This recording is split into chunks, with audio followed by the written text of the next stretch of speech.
El problema cuando nace el cristianismo, cuando se va formando el cristianismo, no son los dioses paganos que el imperio tiene en su mente. El problema es su propio Dios. ¿Cómo acomodar a ese Dios, el Dios judío, en las creencias del imperio? ¿Cómo acomodarlo? El monoteísmo que venía de Persia, en realidad jugaba con dos figuras, el dios de la oscuridad y el dios de la luz. El zoroastrismo, Ahura Mazda, mazdeísmo. Pero el verdadero problema era acomodar a este dios, al dios judío,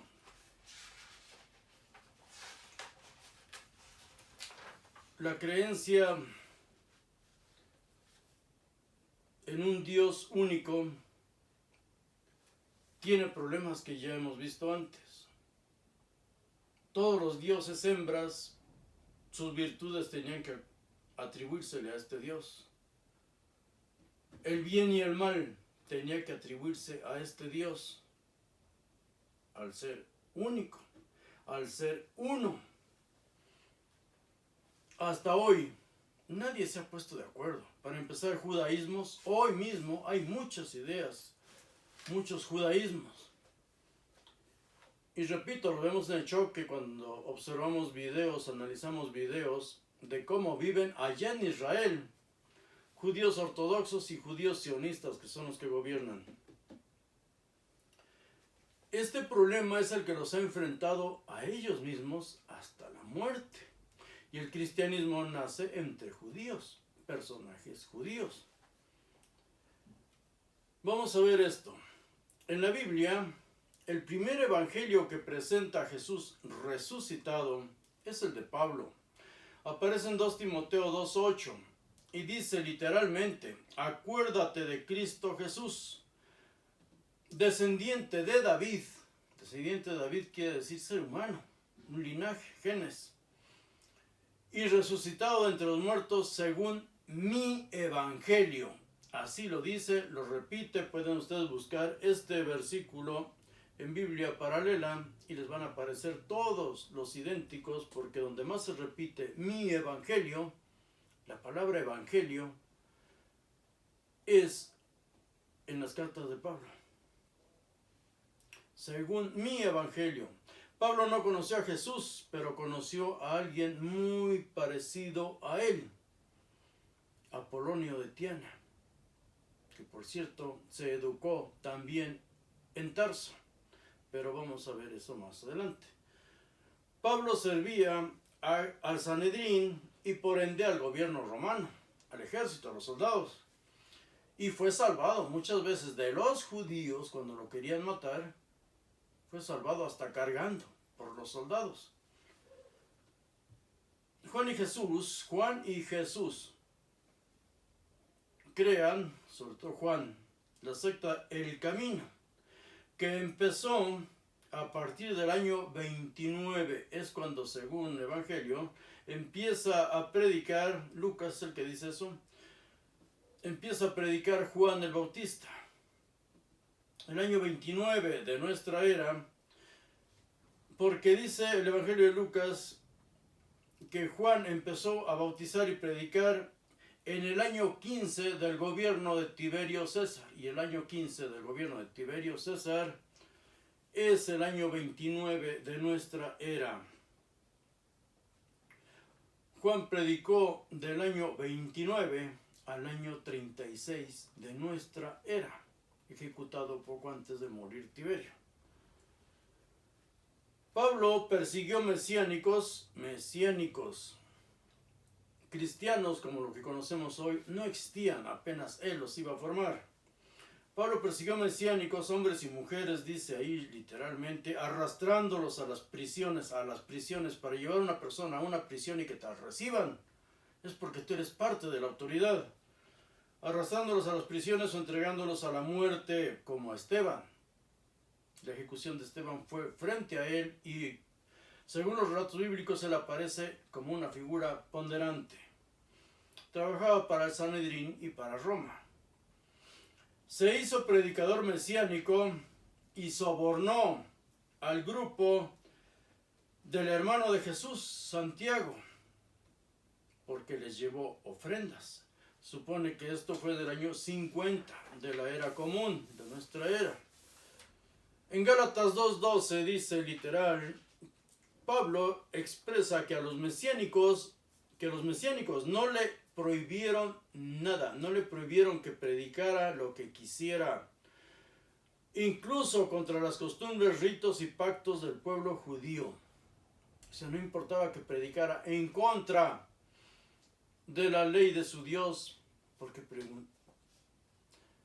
predicaba contra la circuncisión, y esa era señal del pacto. En Gálatas 2:4 dice, ya los judíos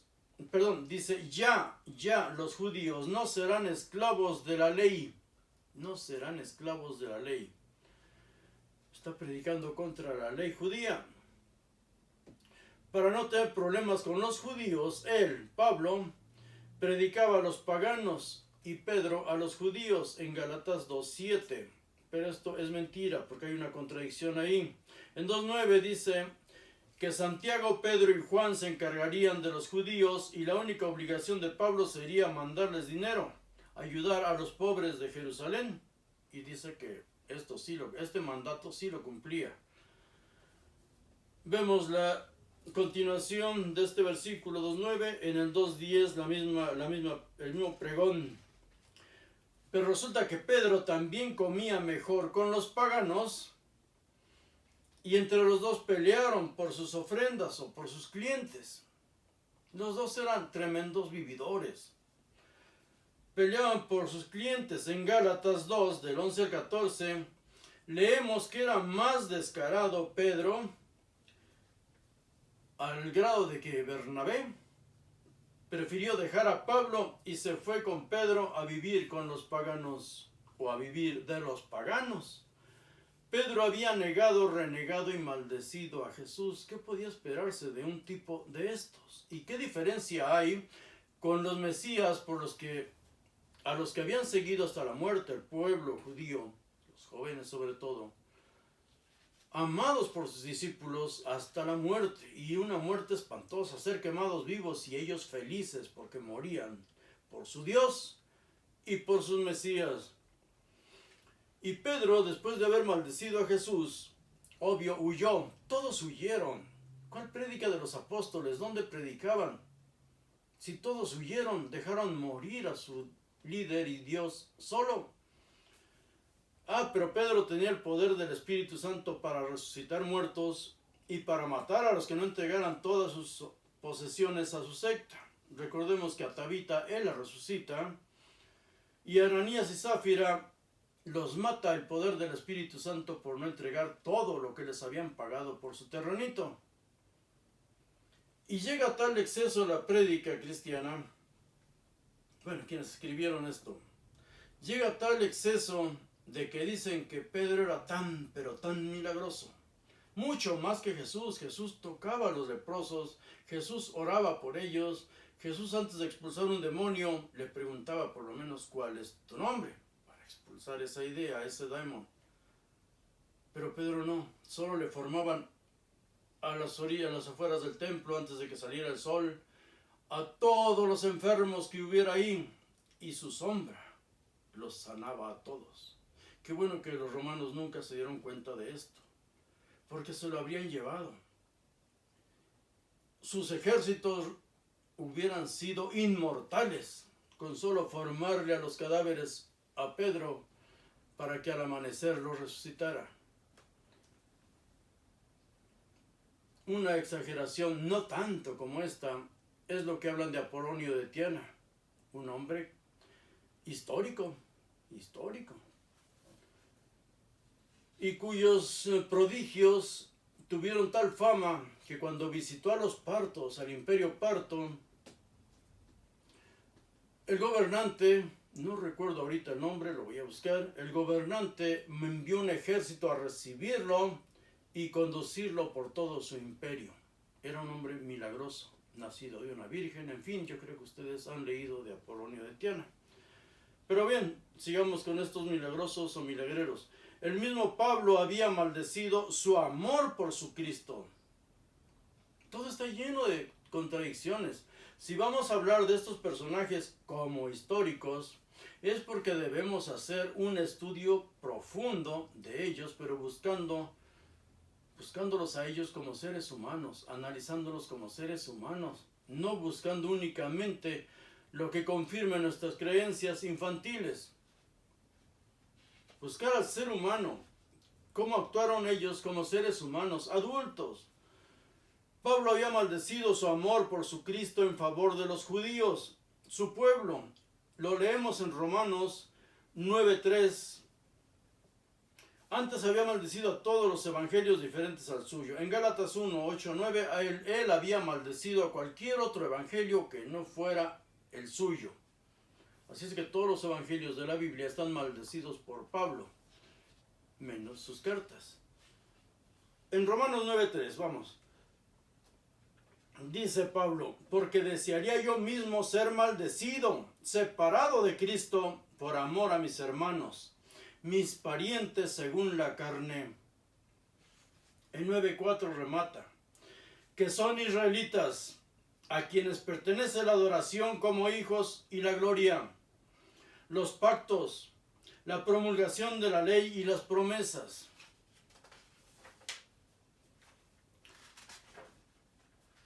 En Romanos 11:1 sigue Pablo diciendo, digo entonces, ¿acaso ha desechado Dios a su pueblo?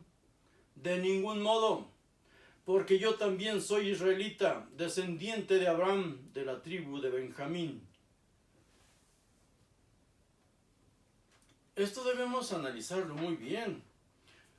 ¿Por qué todos los paganos o gentiles o los que somos de otras naciones, que no somos judíos, nos aferramos hasta matar a los demás, incluso maldecirlos por herejes?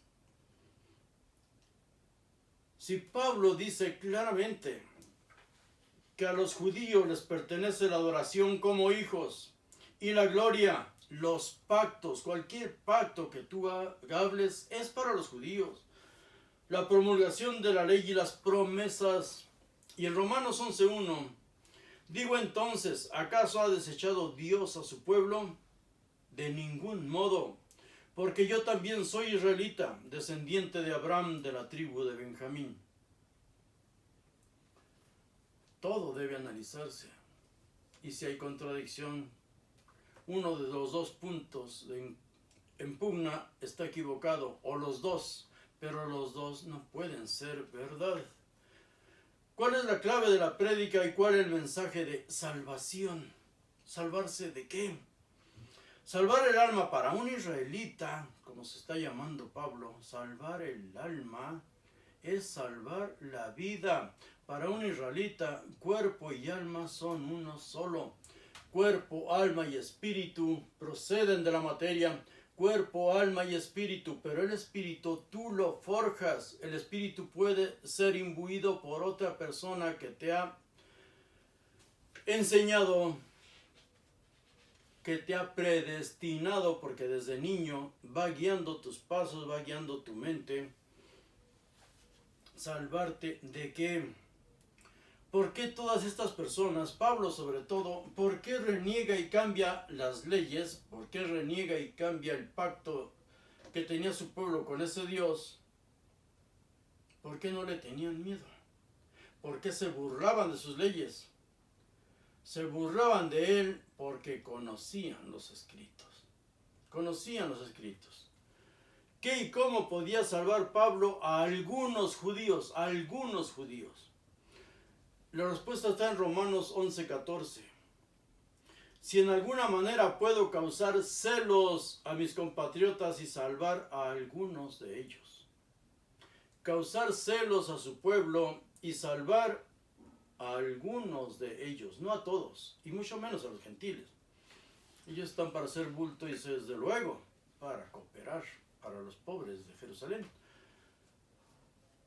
Dice en el versículo 15, Romanos 11:15, porque si al excluirlos a ellos es quedar bien con el mundo, ¿qué será su admisión sino la vida entre los muertos?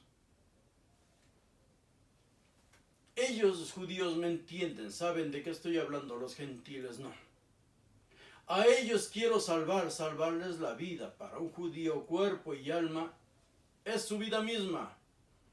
A un gentil le voy a hablar de la vida eterna, de que los quiero salvar de entre los muertos. Por eso dice que Dios nos reconcilió con Él mismo. Dios nos reconcilia a su pueblo con Él mismo por medio de Cristo. Y nos dio el ministerio de la reconciliación. Él es el que tiene, el único que conoce la clave, la llave de la reconciliación. ¿Cómo reconciliarse con ese Dios? Aquí vemos que Dios ha cambiado de parecer y ha cambiado de pueblo. Ahora es a los gentiles. Y también vemos, según los escritos de Pablo, que hay un nuevo pacto. Dice ahí claramente, no más sangre de animales, porque Dios ya dio un sacrificio humano. Dios es el que pone ahora la ofrenda, ya no el pueblo. Es Dios el que pone y da la ofrenda de reconciliación a su pueblo, su propio Hijo. El Cordero de Dios. Cuando repitamos frases tan bonitas, Cordero de Dios que quitas el pecado del mundo, que lo hermoso, lo bello, lo poético, no nos borren la razón, no nos quiten aquella intuición que dentro de nosotros siempre va a existir acerca de inquirir. ¿Qué quiere decir todo esto? Porque si algo tiene ese Dios es que es maligno, es malicioso, lo ha sido siempre. Jesús contra los judíos que no aceptaban sus prédicas. Él predica, discute contra los judíos porque algunos no aceptaban sus prédicas, otros que lo seguían eran judíos también. Y obvio, estos sí lo aceptaban o tenían un propósito con él. En Juan 8:44 dice, ustedes tienen por padre al diablo y realizan los deseos de su padre. Ha sido homicida desde el principio, y en el principio es Bereshit, es el Génesis, cuando leemos Pardes, acerca del paraíso, la interpretación de la Torá, del Tanaj. Dice, porque la verdad no está en él y no se ha mantenido en la verdad. Tantas contradicciones que hay. Lo que se le ocurre decir es mentira porque es un mentiroso y padre de toda mentira. Solo basta preguntar, ¿les cumplió a los judíos alguna promesa? Claro que no. Hay un proverbio chino basado en esto que dice, hijo, el mundo es tuyo, ve y conquístalo. Pues exactamente lo mismo que él le dice a su pueblo. Todo Canaán, del río Nilo al Éufrates, es tuyo, yo te lo doy. Pero tienes que ir y matar a todos los que habitan ahí. Los judíos decían, nuestro padre es Abraham, y eso lo vemos en 8:39, respondiendo Jesús. Si ustedes fueran hijos de Abraham, por eso he tocado todos estos temas antes, porque eran las discusiones que llevaron a Jesús a punto de la muerte a pedradas. Si ustedes fueran hijos de Abraham, actuarían como Abraham. ¿Qué hizo Abraham? En 8:40 dice, pero viene alguien que les dice la verdad, porque está leyendo, que he aprendido de Dios, porque es palabra de Dios, la Torá, y ustedes quieren matarme. En 8:41, Juan 8:41 dice, ustedes actúan como hijos, como hizo su padre. Los judíos le dijeron, nosotros no somos hijos de la prostitución. No tenemos más que un solo padre, Dios. Si gustan, yo toqué este tema así, como único tema, en el video 115. ¿Quién es el padre de los hijos de Abraham? Porque, como dije en el video anterior, hay una pugna entre los rabinos judíos que leen el hebreo, que analizan, hacen análisis en hebreo. Hay conflicto muy grave entre ellos por lo que está escrito. A nosotros ya en español nos lo ponen así, todo dulce. Porque en el capítulo 18 dice, el Eterno, Yud-Hei-Vah-Hei, se le apareció en las planicies de Mamre. Mamre es su nombre, eran sus planicies de él, su territorio. Mientras él estaba sentado a la entrada de la tienda al calor del día, alzó sus ojos y miró, y he aquí que tres hombres, estaban frente a él, estaban parados delante de él. Viendo eso, corrió al encuentro de ellos. Tres hombres, pero uno de ellos es Yud-Hei-Vah-Hei. Desde la entrada de la tienda y se posternó en tierra y dijo, señores míos, los tres por igual, si ahora he hallado gracia en tus ojos, te ruego que no pases de largo a tu siervo. Será tomado ahora un poco de agua y laven sus pies. Laven sus pies aquí no está escrito en doble sentido, es para descanso realmente, no es sexo. Recuéstense bajo el árbol.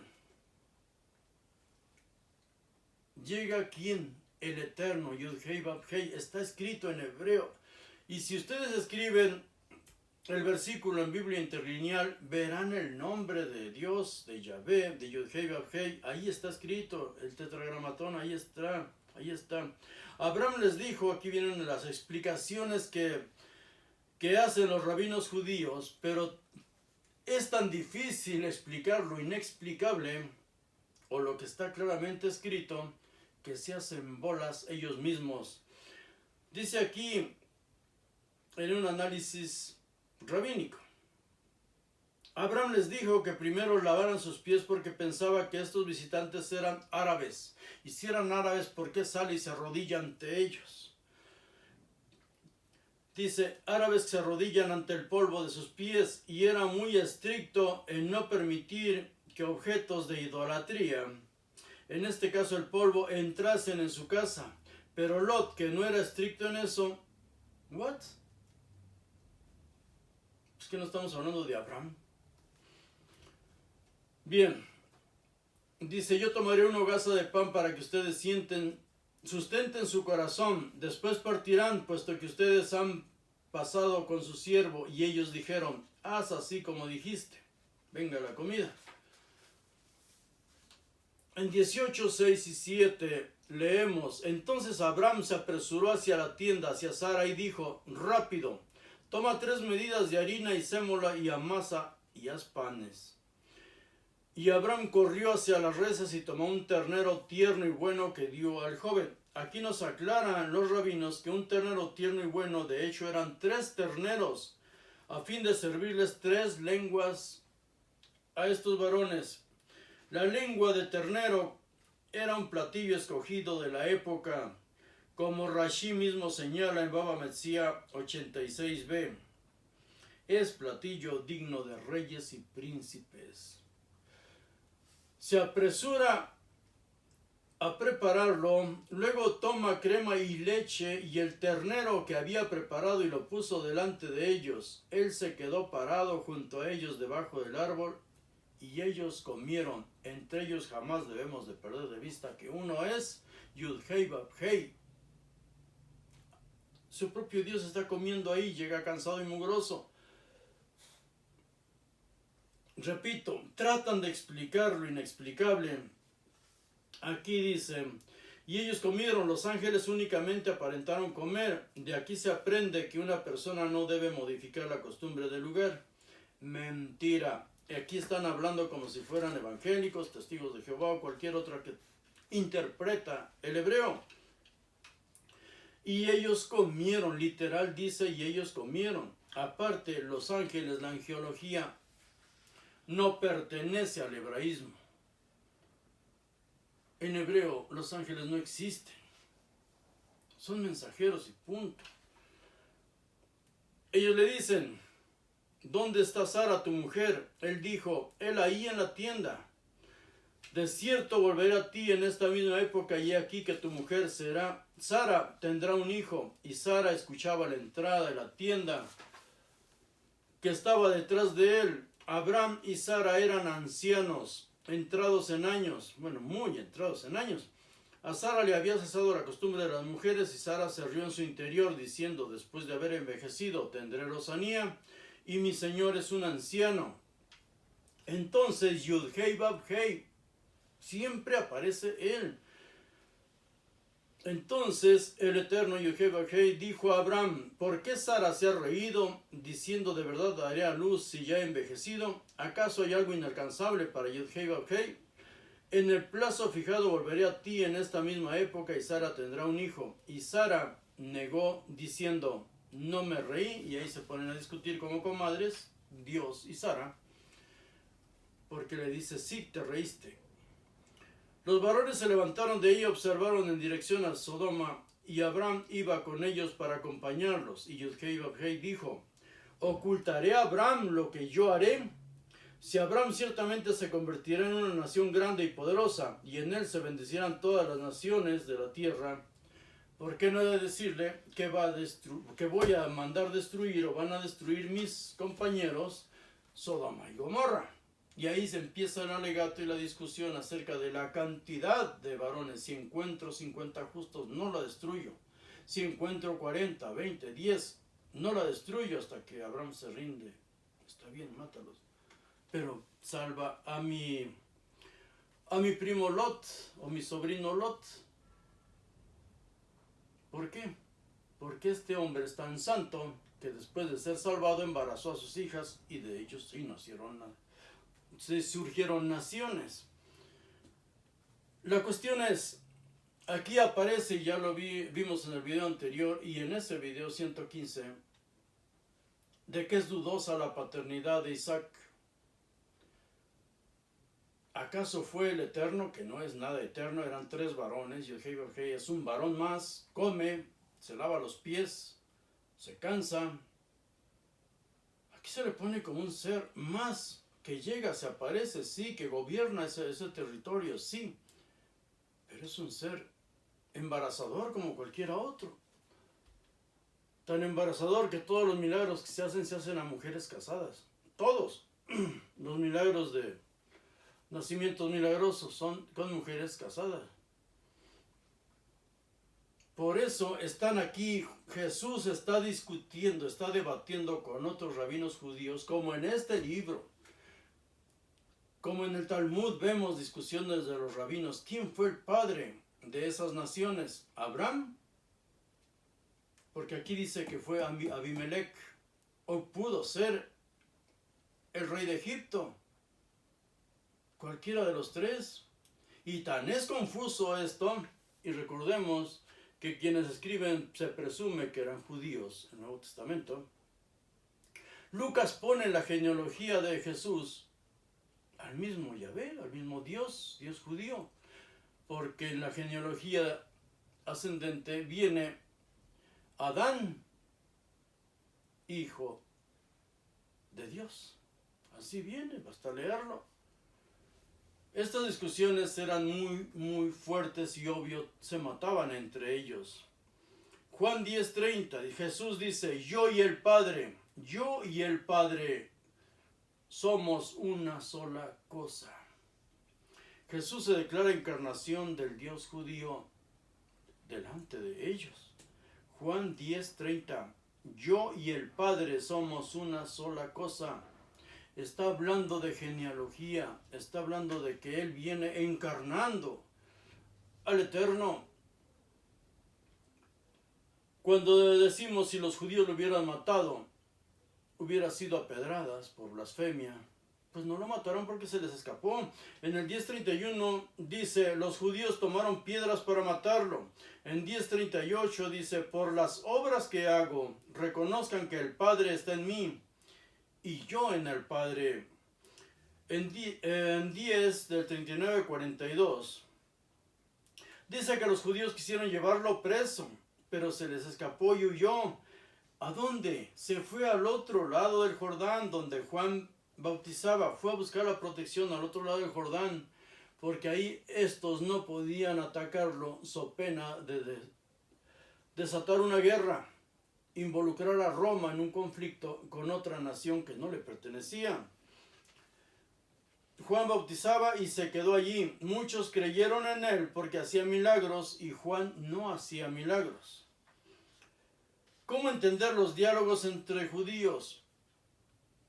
Es otra cultura, y para entender todo esto necesitamos primero conocerlo, lo que está escrito, luego compararlo con esa cultura de Oriente en esa época, y para esto necesitamos gran conocimiento de historia y qué estaba ocurriendo en ese tiempo, los tiempos de Jesús, con el pueblo judío, lleno de mesías que habían llevado a la muerte a miles y miles de judíos, que habían llevado a la crucifixión a cientos de judíos, 2,000 judíos allí en Jerusalén. 2,000 judíos habían sido crucificados, 3,000 pasados a cuchillo siguiendo a mesiánicos en el año 4 antes de Cristo, antes de nuestra era. En el año 6 otra revuelta y nuevamente miles y miles de judíos van a la muerte siguiendo a sus mesías. Jesús y Juan, ¿qué era? Unas pobres criaturas más. Incluso en el año 42 se da otra revuelta. Y otra revuelta que encamina rumbo a la guerra contra Roma. Estos hombres no significaron absolutamente nada para los judíos y para esa época. Para nosotros son nuestros dioses. Pues bien, es otra cultura.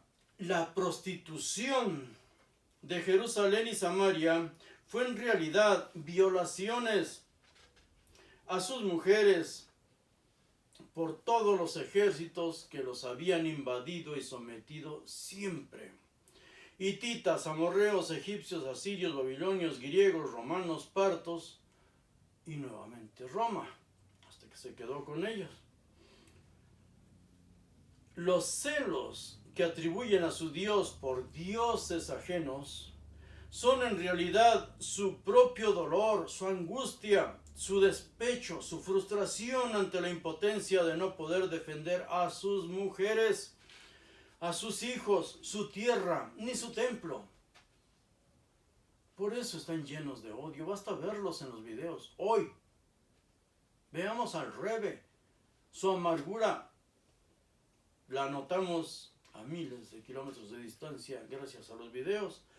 Todo esto ocurría sin que apareciera nunca su Dios a defenderlos. Llegaron al extremo de locura de pasar a cuchillo a sus mujeres e hijos al no poder vencer a sus enemigos y no haberse rendido antes en guerras que ellos mismos provocaron. La justificación fue siempre la misma: culpar a Dios que los castigaba por idólatras y desde luego culpar a sus mujeres. Siempre la mujer para los judíos es la culpable de todo. Ponen en boca de su Dios toda su frustración y su odio, todas sus maldiciones, la vulgaridad que llegan. El lenguaje para reprender a Jerusalén y Samaria, sometida por otras naciones, llega a lo más vulgar y obsceno. En Ezequiel 23, todo el capítulo 23 siempre ofende a las mujeres. Pero de hecho todo el capítulo 23 de Ezequiel es algo espantoso, realmente espantoso. En Ezequiel 5:10 leemos: por eso los padres se comerán a los hijos en medio de ti,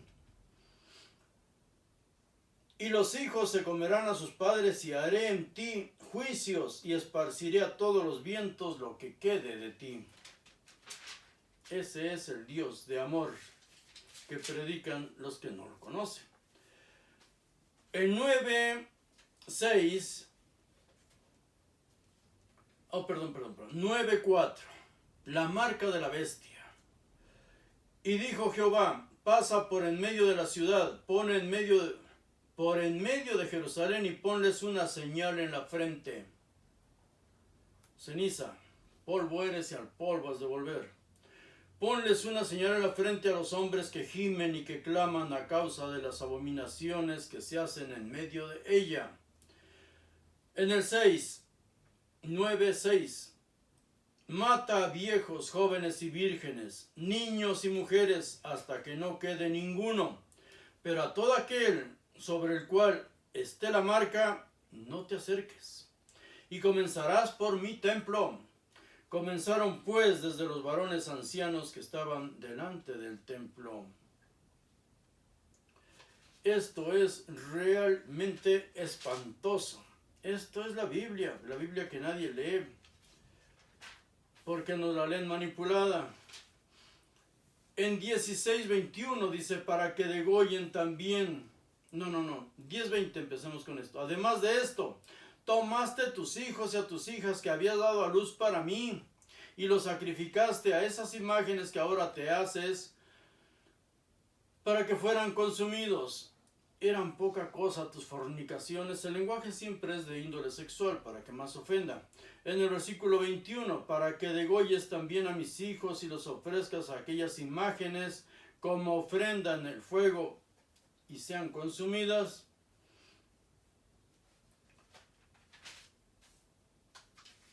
Ezequiel es algo espantoso. De hecho, todos los profetas, si los leemos completos, no buscando un versículo sí y otro no.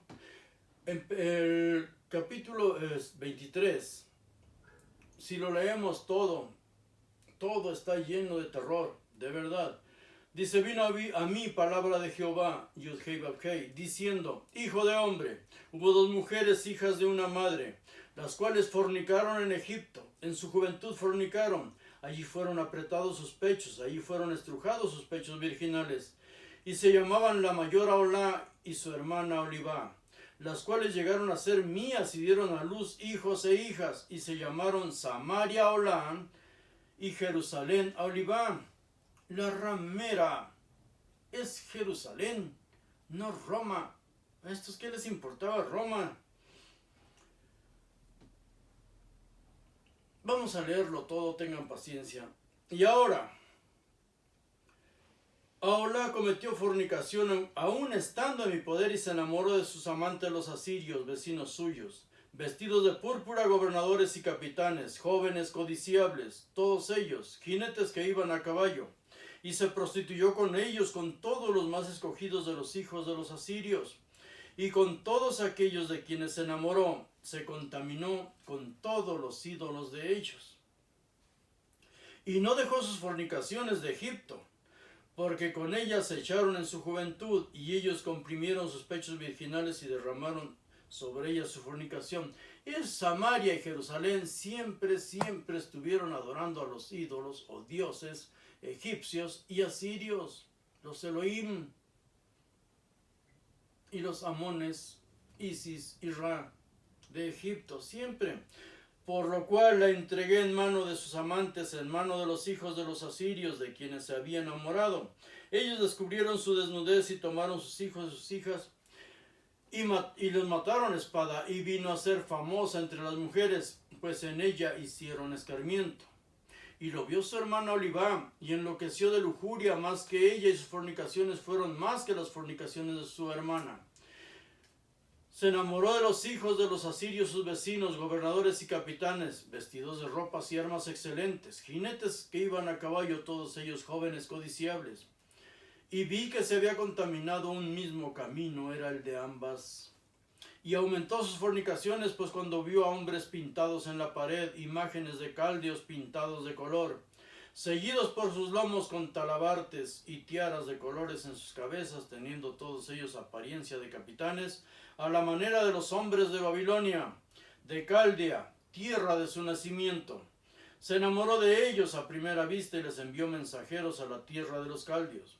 Así pues, se llegaron a ella los hombres de Babilonia en su lecho de amores y la contaminaron, y ella también se contaminó con ellos, y su alma se hastió con ellos. Así hizo patente sus fornicaciones y descubrió sus desnudeces, por lo cual mi alma se hastió de ella, como se había hastiado mi alma de su hermana Samaria. Aún multiplicó sus fornicaciones, trayendo en memoria los días de su juventud, en los cuales había fornicado en la tierra de Egipto, y dale con los celos con los dioses de esas naciones. Aquí lo más espantoso y vulgar: y se enamoró de sus rufianes, cuya lujuria es como el ardor carnal de los asnos, el pene de los asnos, y cuyo flujo testículos de caballos. Esto es la Biblia. Esto es la Biblia. Estas son las sagradas escrituras. Todo el despecho que se ve cuando debaten judíos, rabinos judíos, que sí conocen esto, como se supone, los conocía Jesús y todos los de su generación. Jesús era un sofista, había sido educado por filósofos sofistas, Judas el Galileo. A tal grado habían manipulado las mentes de todos los jovencitos, todos los jóvenes en su tiempo, Judas el Galileo, que ya no volvieron a ser los mismos. Después de 3 guerras se acabó esa nación. Culpan a las mujeres, se llevan a la muerte entre ellos, se matan, se apedrean cuando uno toca, porque aquí Jesús lo vemos predicando y les llama hijos del padre de la mentira a los judíos. Y les habla de todo lo que ocurrió con ese Dios asesino, mentiroso desde el Génesis. Ellos le replican que son hijos de Abraham, pero el que conoce sus escrituras, lo que está escrito, les dice que no son hijos de Abraham, porque acerca de la paternidad de Abraham hay infinidad de dudas. Culpar a las mujeres es muy fácil y siempre ha sido el camino más fácil, creo que hasta para algunos bribones de nuestra época. A las mujeres se les culpa de todo, engañada por la serpiente en el Génesis. En Eclesiástico 25:24 dice: por una mujer comenzó el pecado y por ella todos morimos. Si perdimos la eternidad fue por una mujer, según Eclesiástico 25:24. Hay una contradicción en Timoteo 2:14 y otras cartas de Pablo. Aquí en Timoteo 2:14 dice: el hombre no fue engañado, sino que la mujer, al ser completamente engañada, cayó en pecado. La mujer fue completamente engañada y cae en pecado, y el pecado nos lleva a la muerte, a vernos según esto. Pero se contradice con Romanos 5, de 12 al 21. ¿Qué dice aquí? Pablo está contradiciendo entre él mismo. Por medio de un solo hombre entró el pecado en el mundo, y por el pecado entró la muerte, y así la muerte pasó a todos, porque todos pecaron. Por eso, si vamos a creer algo, debemos analizar muy bien qué es lo que les inculcamos a nuestros hijos. Y también dice Pablo, ya compadeciéndose de las mujeres, dice: pero la mujer podría también salvarse pariendo hijos, permaneciendo en fe, amor y santidad, y humilde, calladita. De todos los males, la Biblia culpa a las mujeres, también en el Nuevo Testamento. Cuando dicen que Jesús traía mujeres con él, sí, pero era para que lo mantuvieran. Leamos bien lo que dice el Evangelio de Lucas. Mujeres que aportaban con su dinero, sus bienes personales, a toda la secta. No es que estuvieran escuchando la palabra. Y en otros evangelios, cuando le reclaman a Jesús que cargue a una mujer o que la trate igual que a los hombres, dice: si yo la quiero hacer varón, ¿qué? ¿Ustedes qué? Si yo la hago varón, ¿qué? ¿Qué quiere decir? Lo que ustedes crean. De todos los males la Biblia culpa a las mujeres. Eva, por Eva no somos eternos. Lot viola a sus hijas, pero las culpa a ellas de su borrachera y perversión. Ellos lo emborracharon y el pobre viejecito ahí no tuvo más que: está bien, mijita. Jefté degolla y quema a su hija, a su Dios. Es una niña. Y culpa a la niña por haber salido a recibirlo llena de amor. Llega su padre y ella sale a recibirlo y le había prometido a su Dios, la degolla, la limpia y la quema, ofrenda a su Dios.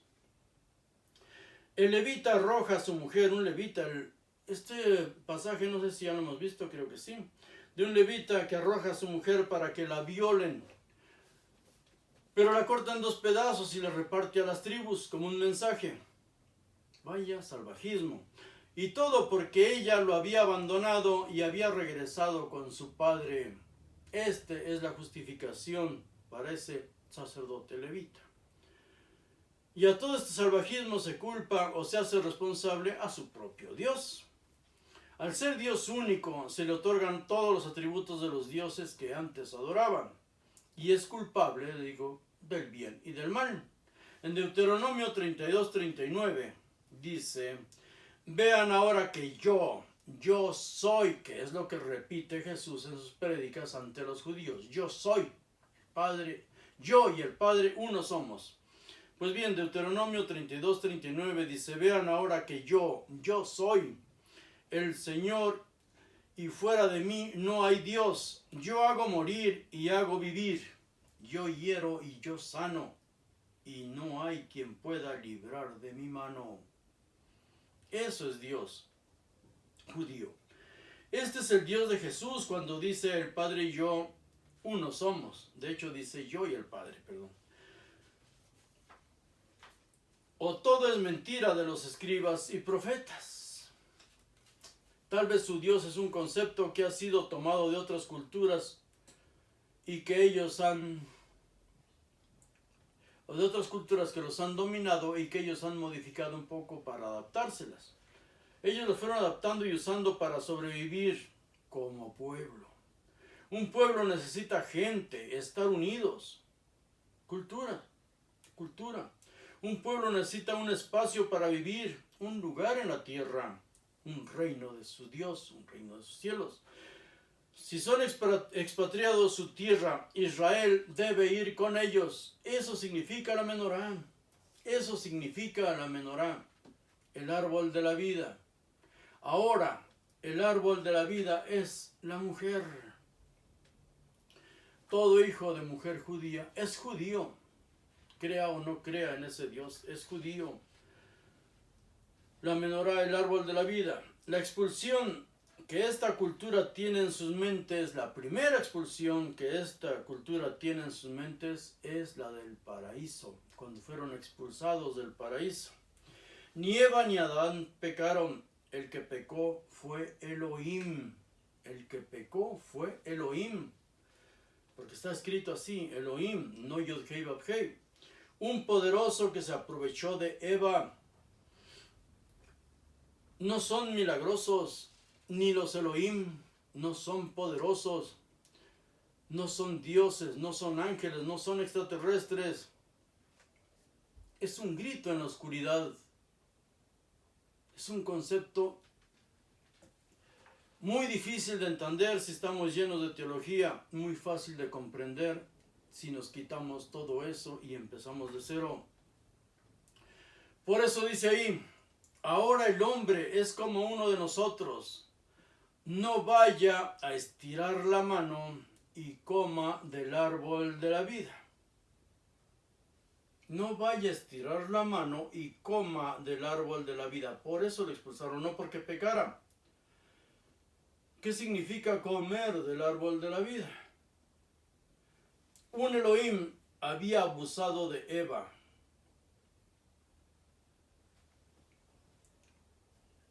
Tuvo relaciones con ella. Presumiblemente ese Elohim le engendra un hijo. Por eso la paternidad de Abraham y de toda esa generación es dudosa. Ellos así sueñan con ser hijos de un Dios, como todos los reyes romanos, griegos, asirios, babilonios, todos. Sueñan con ser hijos de un Dios y se inventan mitos, infinidad de mitos. Pero aquí hay algo poético, debemos entenderlo. Un Elohim vio a la hembra, a la mujer, Pero ellos abren los ojos y empiezan a tener relaciones entre ellos, el hombre y la mujer. Empiezan a tener relaciones entre ellos. Los observan los Elohim y los sacan de ahí. ¿Por qué? No vaya a estirar la mano y coma del árbol de la vida. Si ellos podían tomar, usar y engendrar en una hembra de la tierra, presumiblemente ellos son extraterrestres, pues ahora el hombre es como uno de nosotros. O sea que si estira la mano y toma de una de nuestras hembras, la va a preñar también. Abrieron los ojos, conocieron. Y el conocer tiene siempre esa connotación entre lo sexual y la sabiduría.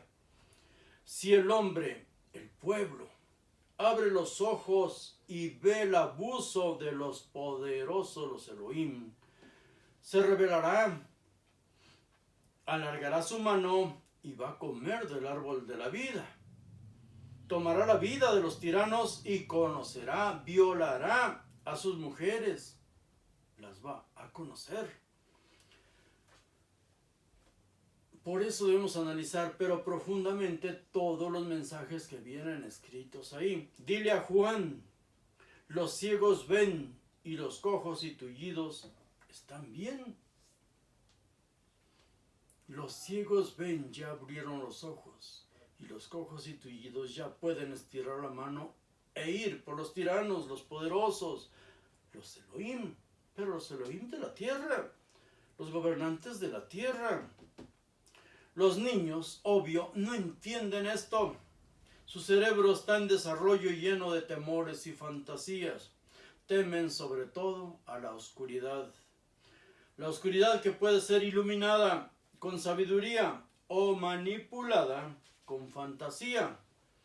Sheker, recordemos la palabra sheker. Te pueden deslumbrar con mentiras. ¿A quién enseñaré ciencia?, dice Jeremías. ¿A quién enseñaré ciencia? ¿A los recién destetados? ¿A los arrancados de los pechos? Pablo también dice, quisiera darles alimento sólido, pero son como niños destetados, recién destetados. No entendían y aún hoy no entienden. Pablo ataca sobre todo a las mujeres, les llama incluso mujercillas, que van tras quien les hable bonito, mujercillas que quieren aprender sin entender nunca nada. En 1 Corintios 14:20 dice, no sean niños en la manera de pensar, más bien sean niños en la malicia. Pero en la manera de pensar, sean maduros.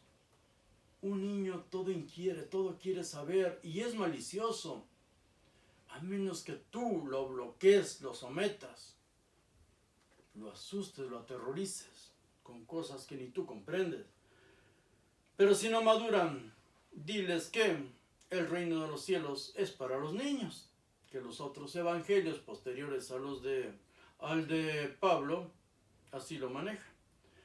Así los estén quemando vivos, seguirán adorando a sus mesías, como ocurrió en el 4 a.C. que ya hemos visto. 40 jovencitos y sus 2 mesías, ardiendo pero gritando felices. Judas y Matías quemados vivos por Herodes. O los miles y miles de crucificados y acuchillados hasta que no quedó nación que defender. En boca del Dios de Israel se dice que busca profetas o enviados para engañar. Él los envía para engañar, para mentir, para manipular, para que teniendo ojos no vean, teniendo oídos no comprendan. Sus profetas principales fueron torturados por él. Isaías 3 años desnudo y descalzo. Ezequiel comiendo excremento. Jehová elige a los mentirosos. En 1 Reyes 22, del 21 al 23, dice, un espíritu salió y se puso delante de Jehová y dijo, yo le induciré. Y Jehová le dice, ¿de qué manera? Y él respondió, yo saldré y seré espíritu de mentira en boca de todos sus profetas. Y él dijo, le inducirás y lo conseguirás. Ve y hazlo así. Y ahora, y aquí Jehová ha puesto espíritu de mentira en boca de todos tus profetas, y Jehová ha decretado el mal para ti. En 2 Crónicas 18-19 se repite todo. Y a todo esto, ¿a quién quería matar Jehová? ¿A quién le quería hacer daño? Engañándolo por medio de sus creencias en profetas. Acab, el rey de Israel. En 18:19, 2 Crónicas 18:19 dice, y Jehová dijo, ¿quién inducirá a Acab, rey de Israel, para que suba y caiga en manos de Galad? Y uno decía de una manera y otro decía de otra, estaban conspirando. Dios, Jehová y su ejército del cielo conspirando para matar a los israelitas y a su rey Acab. ¿Quién vio? ¿Quién fue el testigo de todo esto? Pues otro profeta, otro mentiroso. Todo podría ser mentira, es mentira. ¿Quién vio a Jehová en su trono y conspirando contra Israel? Micaías. Micaías platica esto para asustarlos, para hacerlos creer, manipularlos. 2 Crónicas 18:18, el Dios del engaño. También lo vemos en Job 12:16. En él están la fuerza y la prudencia, suyos son el engañado y el engañador. En Isaías 6, del 9 al 10, y él dijo, ve y dile a este pueblo, escuchen bien, pero no entiendan, miren bien, pero no comprendan. Isaías 54:16 dice, yo he creado al herrero que sopla las brasas en el fuego y saca una herramienta para su trabajo. Yo he creado al destructor para destruir.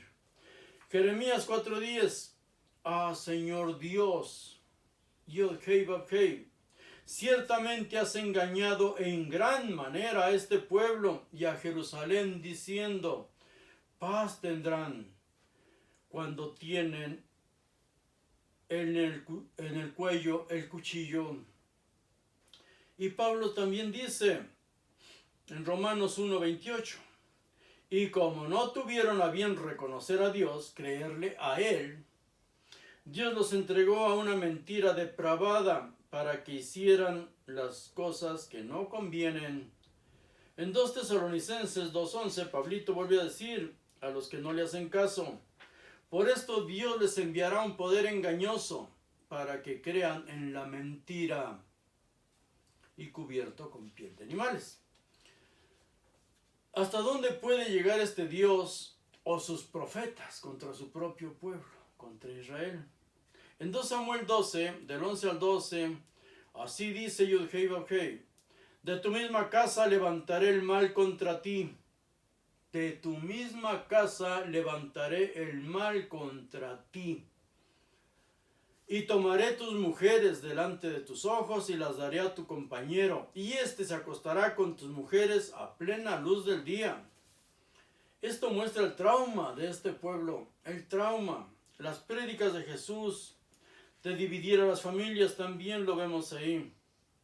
En Ezequiel 20:25 dice, por aquellos que no, es que Dios no habla así, no se trata de él. Ezequiel 20:25, también les di leyes, estatutos, que no eran buenos, y decretos por los cuales no podrían vivir.